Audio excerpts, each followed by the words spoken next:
Peace and blessings. What's good? This is your boy Seven Inglewood's on right now in your zone, and this is another episode of Society Breakdown, where we do a little bit of analysis into the cultural diaspora. And today is no different. I had a whole show that was laid out for this week, but after I saw this footage, I said, nah, we got to get into this reaction. But with that said, hit the like and subscribe. But other than that, enjoy the ride.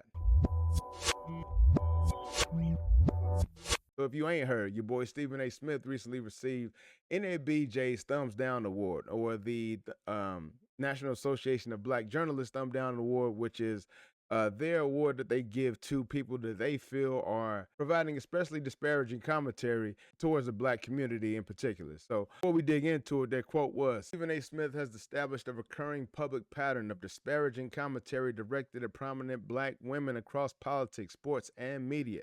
Such commentary reinforces harmful narratives, undermines the fair and respectful representation of Black women in public discourse, and stands in direct conflict with NABJ's long-standing commitment to accurate, responsible, and inclusive portrayals of Black communities. And as somebody who has been a critic of Stephen A. Smith and his career up to this day, I can say that I agree as well. But let's go ahead and see what Stephen A. had to say in response. This is the epitome of Christmas arriving. The NABJ wants to call folks out. Fine.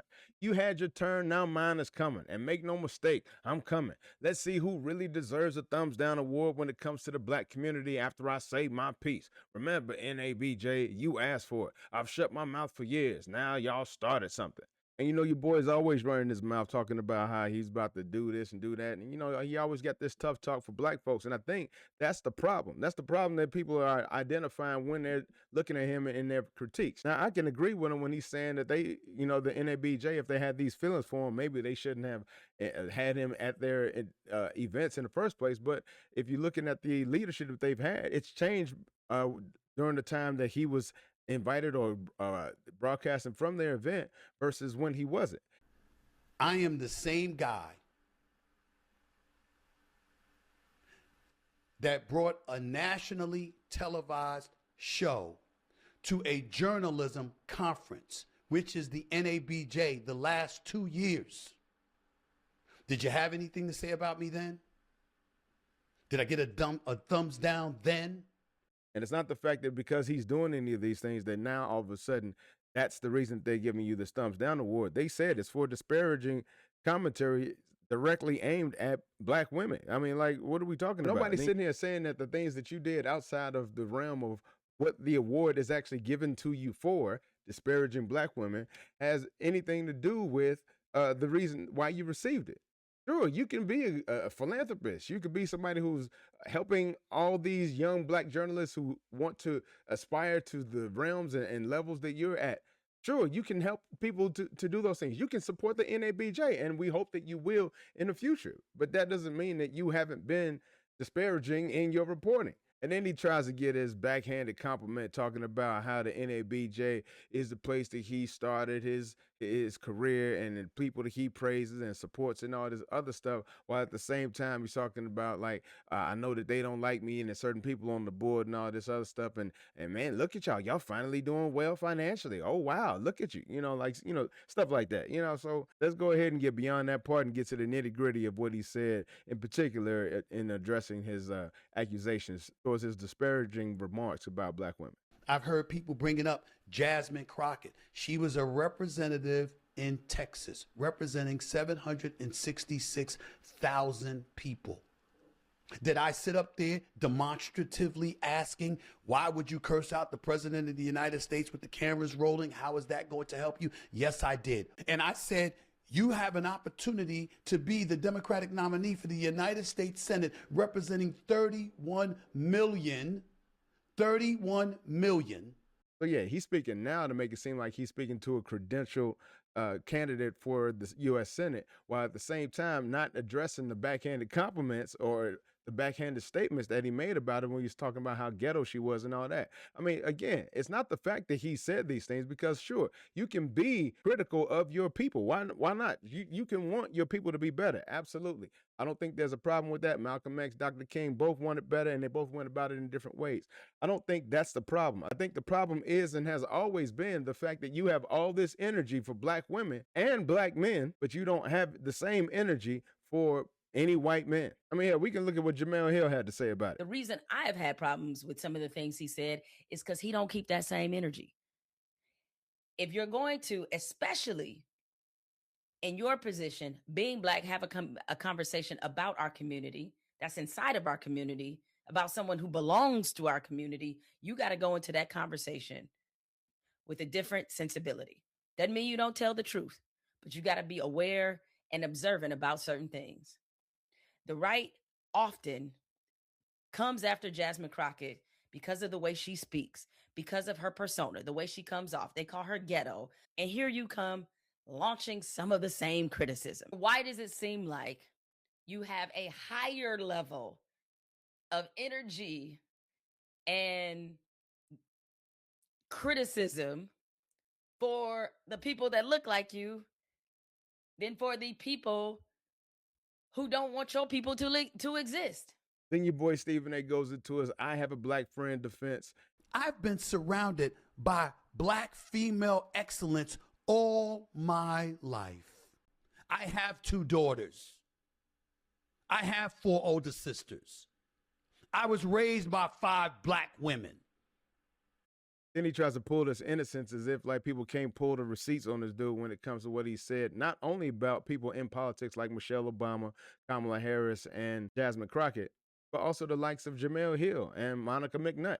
Michelle Beadle constantly criticize you, and not in a way that is like, oh, I don't like how he feels about the Spurs, or I don't like how he feels about this team or that team. She says she actively roots for your demise. She called you everything but a child of God. I mean, it is very personal with Michelle Beadle. She made it personal and said it was personal. Nothing. Let's go ahead and take a look at the comments and see what everybody else had to say. You were good with the organization just a few years ago. Now that they gave you criticism, you're threatening to expose them. All they said was that you have repeatedly said disparaging things about Black female media members. You have. You have a problem with threatening people to speak out against you, i.e. Kevin Durant, Jaylen Brown. Now, that's something that we haven't really gotten into. The fact that he's gotten into it so much and so intimately with some of these NBA players, these Black NBA players. Like, where's his smoke for the white NBA players or white athletes in any other sports? Where is that? You know what I'm saying? I don't see that nearly on that level. As a matter of fact, when it came to him being criticized or somebody criticized him, when Donald Trump called him stupid, what did he say back to Donald Trump? I'd like to see you in a debate. While he was sitting there holding his nuts in his hand and saying, yes, sir, and thank you. You know what I'm saying? So it's like, what sort of smoke do you have for the opposition, for the other side? I don't think anybody's mad at you or sitting there saying that you shouldn't say anything about people in an attempt to want them to be better. I think it all comes down to the fact that you're not being genuine in your representation. You're not being genuine in your assessment. You're not being genuine in your own recollection of what you're sitting there talking about, how you've reported on Black women in the past. This is literally why you got the award. You always got mad aggression towards Black people about everything, but with the whites, it's good boy time. Angry because deep down you know they're effing right.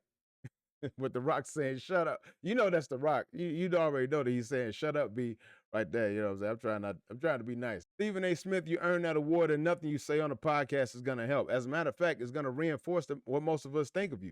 Get out of your feelings because you're acting real emotional. Reach out, talk to your colleagues, and do better. And I think that's a problem that people are seeing and are reporting on when it comes to Stephen A. Smith. It seems that at no point he's taking this as something that he should reflect on and say, hey, maybe they're right. Maybe I should not be this sort of person. You know, it's like he's sitting there saying to himself, I got to get him back. In fact, he went on his favorite Fox News show, Hannity, in order to, I don't know what, clear his record with who? His majority white audience? Like, what? Who are you going to? Like, I can understand if you went on Roland Martin's show, since you say you have a relationship with him already, and you went on Hannity to what? Further prove everybody's point already? I don't know what the hell they're talking about. I find it highly offensive that they would label me in this way. Give me a thumbs down award specifically for disparaging Black women. I want everybody out there to know there's no such thing. That did not happen. But in my opinion, he was doing a lot of hemming and hawing. He was just throwing out interference and throwing out distractions left and right, just trying to get people off the scent of what he said about Black women. I've done this, and I'm about to be recognized for some third-tier broadcast journalism award. Oh, okay, cool. What does that have to do about your journalism and your disparaging remarks in particular towards black women and the black community. The fact is, the people that are celebrating you have no stake in the things that the NABJ is giving you this infamous award for. They applaud you telling somebody like Monica McNutt to stay in her lane. Who talks about the WNBA? Who talks about women? Who talk about women's sports more than First Take? Stephen A., respectfully, with your platform, you could have been doing this 3 years ago if you wanted to.